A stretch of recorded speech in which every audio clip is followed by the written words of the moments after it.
சைபர் குற்றங்களை தடுப்பது எப்படி? இன்றைய உலகில் தொழில்நுட்ப வளர்ச்சியால் மனிதர்கள் வாழ்க்கையின் அனைத்து துறைகளிலும் இணையத்தை அதிகம் பயன்படுத்துகின்றனர். வங்கி பரிவர்த்தனை, ஆன்லைன் வணிகம், சமூக ஊடகங்கள், கல்வி, வேலை ஆகிய அனைத்தும் டிஜிட்டல் முறையில் நடைபெறுகின்றன.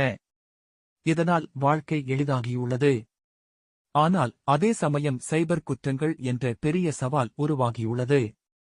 இணையத்தின் மூலம் ஹேக்கிங், வங்கி மோசடி, அடையாள திருட்டு, போலி வலைத்தளங்கள், சமூக ஊடக மோசடிகள் போன்றவை நாளுக்கு நாள் அதிகரித்து வருகின்றன. எனவே இக்குற்றங்களை தடுக்க விழிப்புணர்வு அவசியம். சைபர் குற்றங்களை தடுப்பதில் முதன்மையாக வலுவான கடவுச்சொற்கள் பயன்படுத்தப்பட வேண்டும். எழுத்துக்கள், எண்கள், சிறப்பு குறியீடுகள் சேர்த்து கடவுச்சொல் அமைக்க வேண்டும். ஒரே கடவுச்சொல்லை பல இடங்களில் பயன்படுத்தக்கூடாது.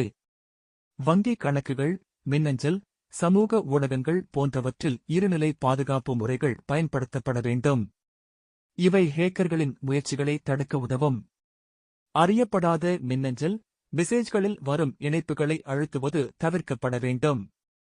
இவை பெரும்பாலும் மோசடிக்காக இருக்கும். கணினி, மொபைல் ஆகியவற்றில் வைரஸ் எதிர்ப்பு மென்பொருள் நிறுவி அவற்றை புதுப்பித்து வைத்திருப்பது பாதுகாப்பிற்கு உதவும்.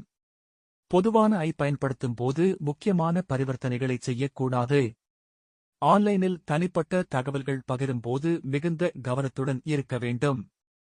ஆதார் எண், வங்கி விவரம், OTP போன்ற தகவல்களை ஒருவருடனும் பகிரக்கூடாது. சமூக ஊடகங்களில் தனிப்பட்ட புகைப்படங்கள், தகவல்கள் அளவுக்கு மீறி பகிரப்படக்கூடாது. விழிப்புணர்வு என்பது சைபர் குற்றங்களை தடுப்பதில் மிக முக்கியமான ஆயுதமாகும். மாணவர்கள், இளைஞர்கள், பொதுமக்கள் அனைவருக்கும் சைபர் பாதுகாப்பு குறித்த கல்வி அளிக்கப்பட வேண்டும். சைபர் குற்றம் நடைபெற்றால் உடனடியாக சைபர் குற்றப்பிரிவு போலீசில் புகார் செய்ய வேண்டும். இந்தியாவில் அரசு வழங்கியுள்ள சைபர் கிரைம்ஸ் .gov.in என்ற இணையதளம் மூலமாகவும் புகார் அளிக்கலாம். சட்ட ரீதியாக நடவடிக்கை எடுப்பது குற்றவாளிகளை தடுக்கும்.